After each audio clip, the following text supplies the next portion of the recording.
Elle choisit la vérité. Oui, dit-elle calmement en grec. J'ai eu une relation en Haïti avec un homme qui s'appelait Marcel Dubois. Il était instituteur dans une école primaire à Port-au-Prince. Les mots tombèrent comme des pierres dans le silence de la chambre d'hôtel. Le visage de Dimitrios changea instantanément. Il pâlit et ses yeux s'écarquillèrent de choc. Il la fixait comme si elle venait de lui avouer qu'elle avait assassiné quelqu'un. « Depuis combien de temps ?» demanda-t-il d'une voix étouffée. « Presque 2 ans, de 2019 jusqu'à sa mort lors du tremblement de terre de 2021. » Amélie continua à parler en grec, même si les mots avaient du mal à sortir de sa bouche. Elle voulait qu'il comprenne tout dans sa propre langue, sans malentendu. Dimitrios s'assit lourdement dans le fauteuil, comme si ses jambes étaient trop faibles pour le porter. Il enfouit son visage dans ses mains et resta assis ainsi pendant plusieurs minutes. Amélie pouvait entendre sa respiration haletante et voyait ses épaules trembler. « Tu avais des relations intimes avec lui ?» demanda-t-il finalement, sans lever les yeux. Amélie hésita. Elle aurait pu mentir. Mais à quoi bon? La vérité finirait par éclater tôt ou tard, et un mariage fondé sur des mensonges n'avait aucune chance. « Oui, » dit-elle doucement, « nous nous aimions. » Ces derniers mots frappèrent Dimitrios comme un coup physique. Il bondit si violemment que le fauteuil recula. Ses yeux étaient désormais remplis de rage et d'autre chose du dégoût. « Tu m'as trompé !» hurla-t-il en grec. « Tu m'as trompé, moi et toute ma famille. »« Je ne t'ai pas trompé, » répondit Amélie, haussant le ton. « Je ne t'ai jamais menti. Tu ne m'as jamais posé de questions sur mon passé. »« Je n'avais pas besoin de te demander, » hurla-t-il. Une femme grecque respectable, une femme digne de porter le nom de Papadopoulos, se serait mariée vierge. Amélie sentit la colère monter en elle. « Je ne suis pas une femme grecque, je suis haïtienne. Dans ma culture, il est normal que les gens aient des relations avant de se marier. Alors tu aurais dû rester dans ta foutue culture. » hurla Dimitrios en retour. Il avait complètement perdu son sang-froid et son visage était rouge de colère. « Tu m'as trompé. Tu t'es fait passer pour quelqu'un que tu n'es pas. » La brutalité de ces mots frappa Amélie comme une gifle. Elle s'attendait à ce qu'il soit blessé ou déçu. Mais ce mépris, cette cruauté, elle n'y était pas préparée. « Je me suis présentée comme la femme que je suis, » dit-elle, la voix tremblante de larmes contenues. « Une femme qui t'aime, qui a essayé de s'adapter à ta culture, qui voulait construire un avenir avec toi, avec un corps usagé, » cracha-t-il, « avec le corps d'une femme qui s'est donnée à un autre homme. » Ces mots étaient si pleins de haine et de mépris qu'Amélie recula physiquement. En Haïti, elle n'avait jamais vu un homme humilier ainsi une femme. Même dans les communautés les plus pauvres et les plus conservatrices, la sexualité était une partie naturelle de la vie humaine et non quelque chose de sale ou de honteux. « Marcel est mort, » dit-elle doucement. « Il est mort pendant le tremblement de terre. J'ai fait son deuil, puis je t'ai rencontré et je suis tombée amoureuse de toi. Je pensais que c'était tout ce qui comptait. Tu pensais pouvoir simplement cacher ton passé et me tromper. Je n'ai rien caché. Tu n'as jamais demandé. Parce que je pensais que tu étais une femme respectable. Parce que je pensais que tu respectais les valeurs grecques. » Il se remit à faire les 100 pas, ses mouvements devenant de plus en plus agressifs. Ma mère avait raison. Elle disait que les femmes étrangères n'ont ni morale, ni honneur. Cette insulte était de trop. Amélie sentit sa propre colère exploser. Ta mère est une vieille femme aigrie, qui m'a détestée dès le premier jour. Et tu es trop faible pour me défendre. Ces mots atteignirent leur but. Dimitrios s'arrêta et la fixa avec un mélange de choc et de colère. Dans la culture grecque, insulter la mère d'un homme était une grave offense, et Amélie venait de franchir une ligne de non-retour.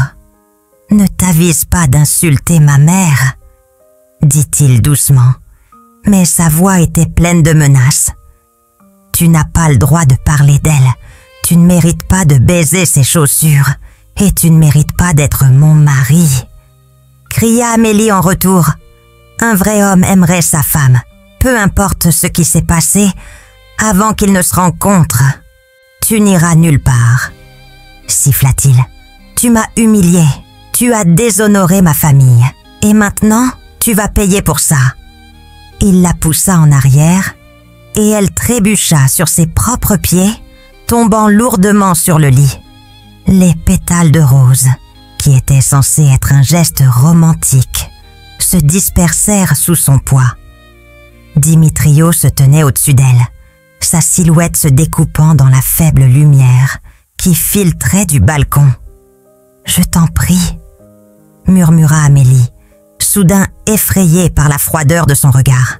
« Dimitri, ce n'est pas moi, ce n'est pas toi, on peut en parler. »« Parler ?» ricana-t-il. Là, le temps des discussions est révolu. Tu aurais dû dire la vérité avant de m'épouser, avant de me pousser à te prendre pour épouse, devant Dieu et ma famille. Il commença à déboutonner sa chemise, mais ses gestes n'étaient ni tendres, ni affectueux.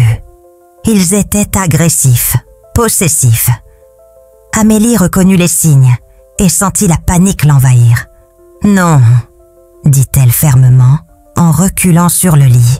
« Pas comme ça, pas dans la colère. »« Tu n'as plus le choix, » répondit Dimitrios froidement. « Tu es ma femme, tu m'appartiens, et je prendrai ce qui m'appartient de droit, même si ce n'est plus pur. » La façon dont il prononça le mot « pur » fit frissonner Amélie. Elle bondit du lit et courut vers la porte, mais Dimitrios fut plus rapide. Il l'attrapa par sa chemise de nuit, et le tissu de soie fine se déchira sous là. « Tu ne t'enfuiras pas, » haleta-t-il en la tirant en arrière. « Tu as déjà fait assez de dégâts. » Amélie se retourna et tenta de lui griffer le visage, mais il attrapa ses mains et serra ses poignets si fort qu'elle hurla de douleur. D'un mouvement brutal, il la jeta à nouveau sur le lit, où elle atterrit durement sur le côté. « Tu veux te battre ?» demanda-t-il d'une voix étrangement calme. « Très bien. Batte-toi. Ça rendra peut-être les choses plus intéressantes. » Il grimpa sur le lit, son poids la plaquant contre le matelas. Amélie sentit la panique et le désespoir l'envahir. Ce n'était pas l'homme qu'elle avait épousé. C'était quelqu'un d'autre, quelqu'un de dangereux et d'imprévisible. « Dimitri, je t'en prie, » tenta-t-elle à nouveau, la voix brisée par la peur. « Je t'aime. Cela ne change rien. Je suis toujours la même personne. »« Non, » dit-il en lui saisissant brutalement le menton pour la forcer à le regarder. « Tu n'es plus la même personne.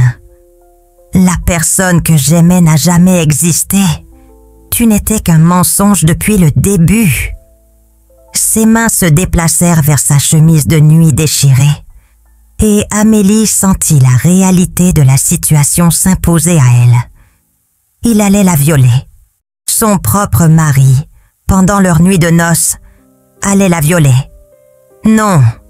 cria-t-elle en essayant de le repousser. « Tu ne peux pas faire ça.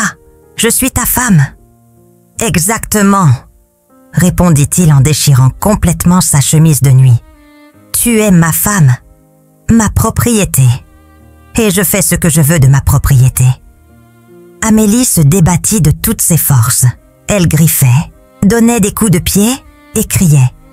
Mais Dimitrios était plus grand et plus fort qu'elle. Pire encore, sa rage semblait lui donner une force surhumaine. chacun de ses coups semblait le rendre encore plus furieux. « Arrête de te débattre !» haleta-t-il en essayant d'écarter ses jambes. « Tu t'es déjà donné à un homme, fais comme si j'étais lui. »« Tu n'es pas Marcel !» cria Amélie. Marcel était un homme bien, il ne m'aurait jamais fait de mal. La mention de son petit ami mort bouleversa Dimitrios. Ses yeux devinrent fous et il la frappa violemment au visage, beaucoup plus fort qu'auparavant. Sa tête fut projetée sur le côté et elle sentit le sang couler de sa lèvre fendue. « Ne prononce plus jamais ce nom !» hurla-t-il. « Jamais !» Il la frappa à nouveau, cette fois avec le dos de la main. La douleur était explosive pendant un instant. Amélie vit des étoiles. Lorsque sa vision s'éclaircit, elle vit que les jointures de Dimitrios étaient ensanglantées. Par ses dents ou sa peau, elle ne savait pas. « Tu apprendras à me respecter », dit-il d'une voix désormais effrayante de calme. « Tu apprendras ce que signifie être une épouse grecque. » Amélie sentit ses forces l'abandonner. La douleur, la peur et le choc commencèrent à la submerger. Mais lorsqu'elle sentit les mains de Dimitrios sur ses sous-vêtements, elle trouva une dernière vague de rage. « Je te déteste !» Zrenia hurla-t-elle en lui crachant du sang au visage. « Je te déteste, toi et toute ta famille. » C'en était trop.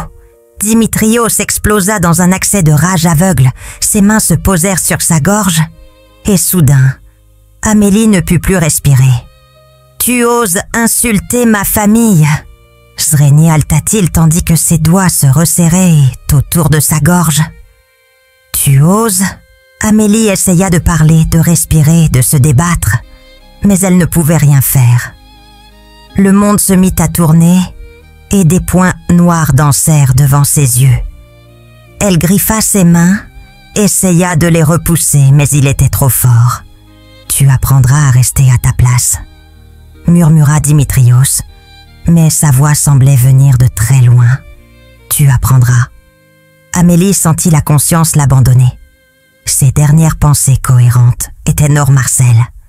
Son rire, sa gentillesse, son amour pour elle.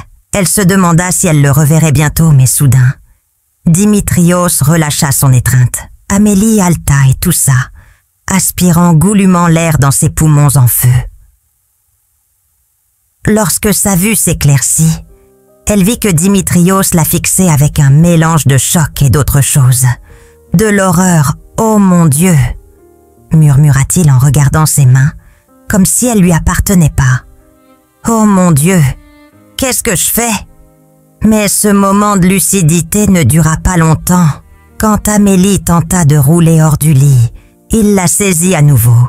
« Non », dit-il d'une voix à nouveau dure, « tu restes ici, tu m'appartiens. » Cette fois, Amélie ne se débattit pas. Elle n'avait plus de force et comprenait que toute résistance ne ferait que le rendre plus violent. Elle resta donc allongée, immobile, fixant le plafond et essayant de se détacher mentalement de ce qui arrivait à son corps. Elle pensait à Haïti, à la brise chaude de la mer, à sa mère qui lui tressait les cheveux, à Marcel qui lui lisait des poèmes. Elle pensait à tout sauf à ce qui se passait dans cette chambre d'hôtel stérile en Grèce. La violence de Dimitrios était brutale et mécanique. Il n'y avait ni passion, ni amour, ni même de désir. C'était de la pure rage et le désir de dominer, de punir, de posséder. Quand il eut enfin fini, il roula sur le côté, resta allongé à côté d'elle, haletant. Pendant plusieurs minutes, aucun d'eux ne parla. Le seul bruit était leur respiration haletante et le bruit lointain des vagues. Amélie sentait le sang chaud couler entre ses jambes et tout son corps était douloureux. « Tu n'avais pas besoin de faire ça », dit finalement Dimitrios, d'une voix étrangement normale, comme s'il venait de conclure une transaction commerciale. « Si tu avais été honnête, Si tu m'avais dit la vérité, cela ne serait pas arrivé. » Amélie ne dit rien. Elle ne pouvait pas parler. Elle pouvait à peine penser. Sa gorge lui faisait mal à force d'avoir vomi. Son visage était enflé à cause des coups et tout son corps était brisé. « Tu comprends maintenant comment ça marche ?» continua Dimitrios. « Tu es ma femme. Cela signifie que tu m'obéis, que tu me respectes, que tu ne me mentiras plus jamais. » Il se leva du lit et se dirigea vers la salle de bain.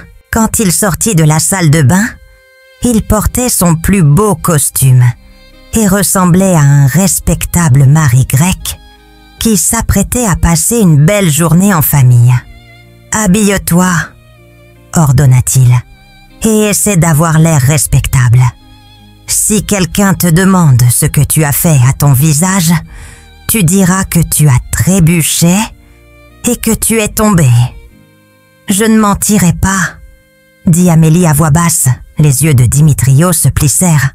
« Tu feras ce que je te dis. Ou tu veux que je te refasse le coup d'hier soir ?» La menace était claire.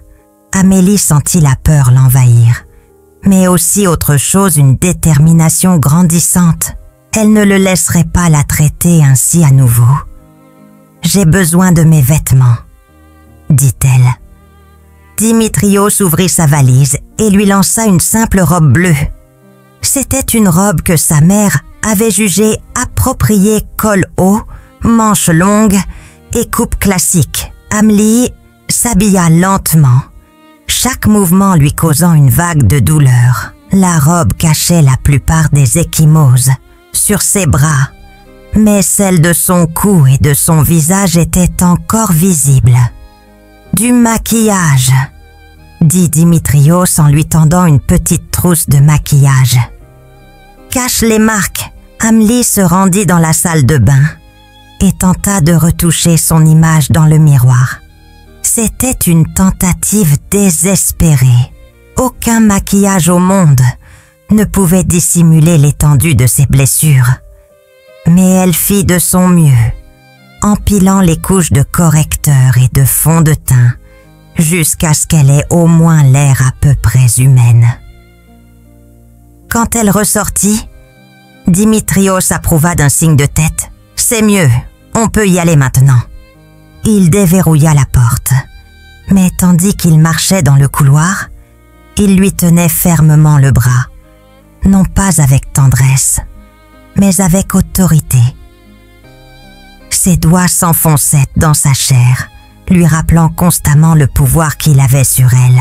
À la réception, le portier lui sourit aimablement. « Avez-vous passé une bonne nuit de noces ?» demanda-t-il poliment. « Merveilleuse !» répondit Dimitrios, avant qu'Amélie n'ait le temps de parler. « Absolument parfaite !» Amélie se força à sourire et acquiesça, mais ses yeux imploraient silencieusement de l'aide. Le portier, un homme âgé nommé Giorgos, remarqua ses blessures. « Tout va bien à votre visage, Kyria Papadopoulos ?» demanda-t-il avec inquiétude. « Hier soir, dans le noir, elle s'est cognée contre le cadre du balcon. » Giorgos regarda tour à tour Dimitrios et Amélie vit une lueur de suspicion dans ses yeux. En tant qu'employé d'hôtel, il avait probablement déjà vu beaucoup de couples malheureux. Elle devrait peut-être consulter un médecin, suggéra-t-il. « Ce n'est pas nécessaire, » répondit Dimitrios d'un ton ferme. Il s'adressa directement à Amélie, ignorant Dimitrios. « Vous êtes sûr que vous n'avez pas besoin d'un médecin, Kyria ?» Pendant un instant, Amélie fut tentée de dire la vérité. Voici quelqu'un qui se souciait d'elle, quelqu'un qui pouvait l'aider. Mais elle sentit Dimitrios resserrer son étreinte et se souvint de sa menace. « Non » murmura-t-elle, « je vais bien. » Giorgos la regarda un instant, puis acquiesça à contre-cœur. Mais alors qu'il s'éloignait, Amélie vit qu'il avait pris son téléphone. Elle espéra qu'il allait appeler la police, mais Dimitrios l'entraîna rapidement hors du hall avant qu'elle ne puisse voir ce qui se passait. Un taxi attendait dehors. Dimitrios l'avait appelé le matin même pour la ramener chez ses parents. Lorsqu'ils montèrent, le chauffeur de taxi observa Amélie dans le rétroviseur. « Que s'est-il passé avec cette dame ?» demanda-t-il en grec. « Un accident », répondit Dimitrios laconiquement. « Elle est tombée. » Nikos marmonna quelque chose de compatissant et démarra. Pendant le trajet à travers les rues d'Athènes, Amélie observa la ville qu'elle avait autrefois considérée comme son nouveau foyer. Elle se sentait désormais prisonnière d'une vie qu'elle n'avait jamais choisie. Ils passèrent devant l'ancienne agora, où Dimitrios et elle s'étaient promenés autrefois et avaient parlé de leur avenir. Ils passèrent devant le jardin national, où il lui avait demandé sa main. Tous ces endroits qui avaient autrefois été remplis d'espoir et d'amour lui semblaient désormais être les souvenirs d'une autre vie.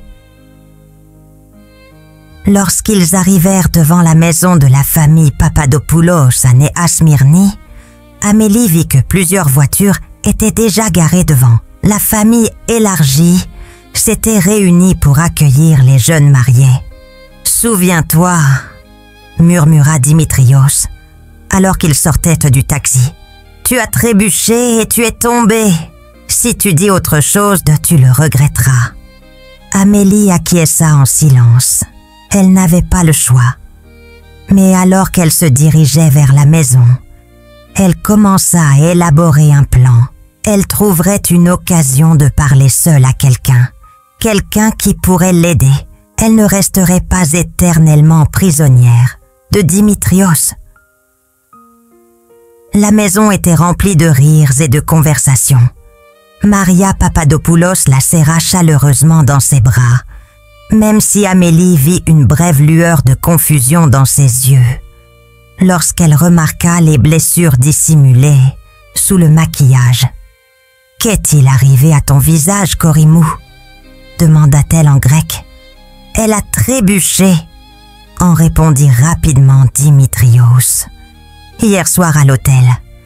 Ce n'est rien de grave. » La maison de la famille Papadopoulos était imprégnée de l'hospitalité traditionnelle grecque. La grande table à manger était recouverte d'une nappe blanche et remplie de spécialités maison moussaka, dolmade, spanakopita et d'innombrables autres plats que Maria et les autres femmes de la famille avaient préparés toute la matinée. L'odeur sucrée du baklava se mêlait à l'arôme du café grec, fraîchement moulu. Toute la famille élargie était réunie, l'oncle Yanis avec sa femme Eleni, les cousins de Dimitrios, Stavros et Andreas, avec leur famille, et même la vieille Yahia Katerina, la grand-mère de Dimitrios, était venue de son appartement à Patissia. Tout le monde était venu pour bénir et célébrer les jeunes mariés. Amélie était assise tranquillement à côté de Dimitrios, à la tête de la table, essayant de sourire et hochant poliment la tête lorsque quelqu'un lui adressait la parole. Son maquillage commençait déjà à s'estomper et elle pouvait voir certains membres de la famille jeter des regards curieux vers son visage. Eleni, en particulier, l'observait attentivement et Amélie se souvint que c'était la femme qui avait parlé de son passé à Jean-Baptiste. « Amélie Korimou » dit Maria chaleureusement en lui tendant une assiette de nourriture. « Tu ne manges pas assez. Une nouvelle mariée doit avoir des forces. » Elle souriait, mais ses yeux trahissaient et son inquiétude pour Amélie. « Evcharisto, Kyria Papadopoulos » répondit Amélie doucement en grec, avant d'accepter l'assiette avec gratitude. Son estomac était noué par l'angoisse, mais elle se força à prendre quelques bouchées. Dimitrios jouait parfaitement son rôle de mari heureux. Il racontait des anecdotes sur leur nuit de noces riait de moments romantiques imaginaires et caressait parfois tendrement la main d'Amélie. Aux yeux de la famille, il avait l'air d'un homme qui avait épousé la femme de ses rêves. « Quand aurons-nous des petits-enfants » demanda Yaya Caterina, avec un sourire malicieux. La vieille dame avait 90 ans, mais ses yeux étaient toujours vifs et alertes. « À bientôt, Yahya !» répondit Dimitrios en embrassant théâtralement la joue d'Amélie. « Très bientôt, j'espère. » Le contact de ses lèvres sur sa peau fit frissonner Amélie, mais elle se força à sourire. Sous la table, elle serra les poings, ses ongles s'enfonçant dans ses paumes. Après le repas, les hommes se rendirent dans le salon pour boire de l'usso et discuter de football, tandis que les femmes commençaient à débarrasser la table. C'était une répartition traditionnelle qu'Amélie connaissait bien en Haïti, mais ici, elle lui semblait encore plus rigide et formelle. Sophie, la professeure de grec d'Amélie, avait également été invitée et avait passé l'après-midi avec la famille.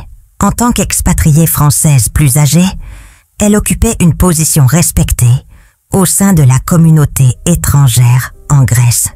Elle était l'une des rares personnes en qui Amélie avait confiance. « Ma chérie », murmura Sophie en français, alors qu'elles portaient ensemble la vaisselle dans la cuisine. « Qu'est-il arrivé à ton visage ? Cela ne ressemble pas à une chute. » Amélie regarda nerveusement autour d'elle pour s'assurer que personne n'écoutait. La plupart des femmes grecques ne parlaient pas français, mais elle ne pouvait en être certaine. « Sophie, » murmura-t-elle en retour, « je dois te parler. Seule, c'est important. » Sophie vit le désespoir dans les yeux d'Amélie et acquiesça. « Allons sur la terrasse. Je vais lui dire que je veux lui montrer la vue. » Elles franchirent la porte vitrée et se retrouvèrent sur la petite terrasse, derrière la maison. La vue s'étendait sur les toits de Nea Smyrni jusqu'à l'acropole au loin. C'était une belle journée de juin et le soleil réchauffait leurs visages. « Qu'est-ce qui s'est passé ?» demanda Sophie à voix basse. « Que s'est-il passé ?» Amélie était sur le point de s'effondrer, soulagée de pouvoir enfin parler à quelqu'un. Les mots jaillirent, car de sa bouche, elle raconta la crise de colère de Dimitrios, sa violence, le viol.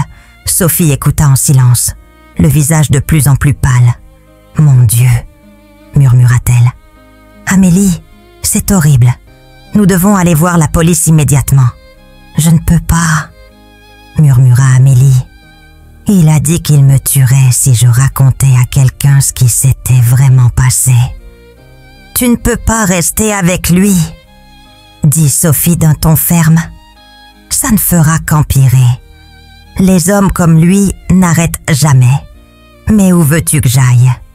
Je n'ai rien, pas d'argent, pas de famille, pas d'amis à part toi. Et c'est mon mari. Selon la loi grecque,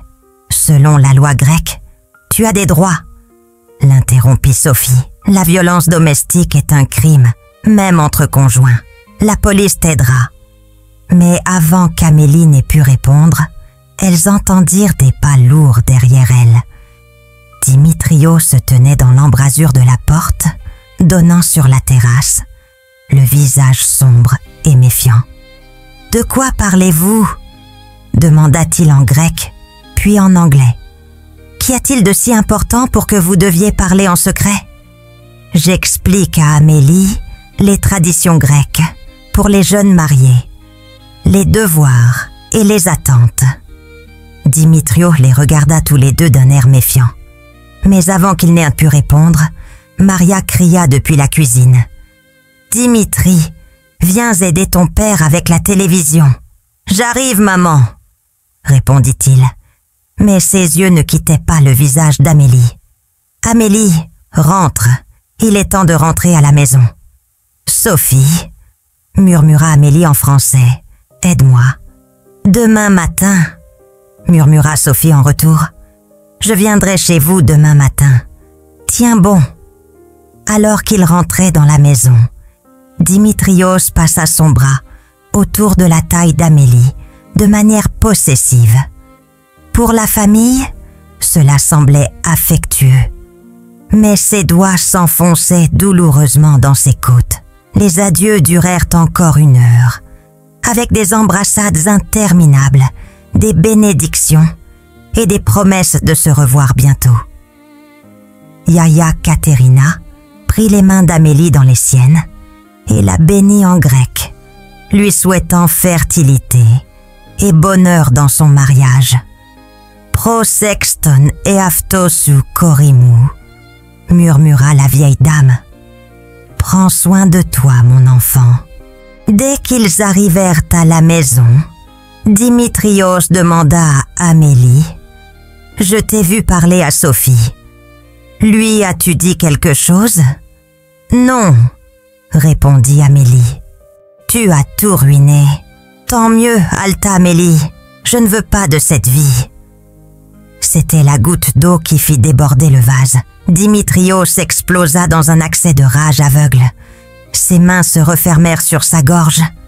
Et cette fois, il ne relâcha pas son étreinte. Amélie se débattit, griffa, donna des coups de pied, mais il était trop fort. Le monde se mit à tourner et des points noirs dansèrent devant ses yeux. Ses dernières pensées conscientes furent pour Marcel, pour Haïti, pour le soleil chaud de son pays natal. Fou de rage, il marcha d'un pas lourd vers la cuisine et saisit un couteau. Amélie, déjà inconsciente, gisait sans défense sur le sol. Dans une fureur aveugle, il planta la lame dans son corps, encore et encore, 20 fois, avec une cruauté inhumaine. Chaque coup résonnait comme un tonnerre dans le silence de la pièce. Amélie, baignant dans son sang, ne bougea plus. Son souffle s'éteignit doucement, emportant avec lui toute la lumière de sa vie. Le tapis s'imbibait, rouge et poisseux, témoin muet de l'horreur. À cet instant, un passant, alerté par le vacarme d'une lutte désespérée, s'arrêta. Le tumulte des coups et des cris étouffés avait percé la nuit. Pris de panique, il composa immédiatement le numéro de la police, la voix tremblante. Mais pour Amélie, il était déjà trop tard. Son sang avait coulé comme un fleuve, scellant à jamais son destin tragique. 10 minutes plus tard, 2 agents de la police grecque frappèrent à la porte. Comme personne ne répondait, ils l'ont enfoncé. Ils ont trouvé Dimitrios assis par terre, la tête entre les mains, et Amélie gisant sans vie sur le tapis. « Qui est Keynes ?» a demandé l'un des agents. « Qu'avez-vous fait ?» Dimitrios a levé les yeux, le regard vide. « Elle voulait me quitter, » a-t-il murmuré. « Elle voulait me faire honte. » L'arrestation fut rapide et sans incident. Dimitrios n'opposa aucune résistance lorsqu'on lui passa les menottes. Il semblait presque soulagé que tout soit fini. La nouvelle de la mort d'Amélie se répandit rapidement dans les communautés grecques et haïtiennes. Sophie était inconsolable. Elle se reprochait de ne pas être intervenue plus tôt. La famille Papadopoulos était sous le choc et honteuse. Maria ne pouvait s'arrêter de pleurer, tandis que Kostas affirmait que son fils avait dû perdre la tête. Le procès fut bref. Dimitrios plaida coupable d'homicide involontaire et fut condamné à 15 ans de prison. Dans sa déposition, il affirma qu'Amélie l'avait provoqué, mais il ne montra aucun remords sincère. Le corps d'Amélie a été rapatrié en Haïti, où elle y a été enterrée aux côtés de Marcel et de ses parents. Sophie a organisé une cérémonie commémorative à Athènes qui a attiré de nombreux membres de la communauté étrangère. Des années plus tard, cette affaire servirait d'exemple pour illustrer les dangers auxquels sont exposées les femmes migrantes dans les mariages interculturels. L'histoire d'Amélie est devenu un symbole de la nécessité de meilleures mesures de protection et d'éducation sur la violence domestique. Mais pour ceux qui l'ont connue et totomée, Amélie Laurent restera dans les mémoires comme une jeune femme courageuse qui a tenté de construire un pont entre deux cultures et qui a perdu la vie dans cette entreprise. Voilà, c'est ici que s'achève notre belle histoire d'Amélie Laurent, l'haïtienne. Si vous n'êtes pas abonné, veuillez participer à ma croissance. Veuillez cliquer sur le bouton d'abonnement. Activez les notifications pour que lorsque je publie de petites histoires comme celle-ci, vous soyez le premier à les recevoir. Et si vous êtes un abonné récurrent, merci beaucoup d'avoir écouté mes histoires. J'apprécie vraiment votre soutien. Et si vous pouvez toujours entendre notre voix, cela signifie que vous avez regardé l'histoire jusqu'à la fin. Vous êtes le vrai numéro 1. Merci beaucoup. Je ne prends pas votre soutien pour acquis. À bientôt dans notre prochaine vidéo et au revoir.